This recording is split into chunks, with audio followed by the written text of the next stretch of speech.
Kapatid, kaya mo bang maglaan ng kaunting panahon? Tara, Bible study tayo.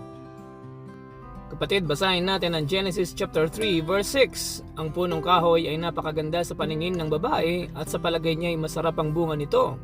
Naisip din niya nakahanga-hanga ang maging marunong, kaya't pumitas siya ng bunga at kumain nito. Binigyan niya ang kanyang asawa at kumain din ito. May mga plano tayo sa buhay na sa simula ay parang napakaganda. Ngunit dahil hindi tayo sumasangguni sa Diyos, ang dulo pala ay kapahamakan. Ito ang deception ni Satan na ginagamit niya hanggang ngayon. Sa paningin ni Eva, ang bunga ng punong kahoy ay maganda, masarap at magdudulot ng karunungan.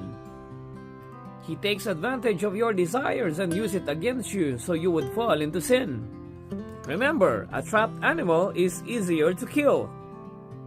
Ang sabi sa Kawikaan 3:5-7, kay Yahweh ka magtiwala buong puso at lubusan, at huwag kang mananangan sa sariling karunungan.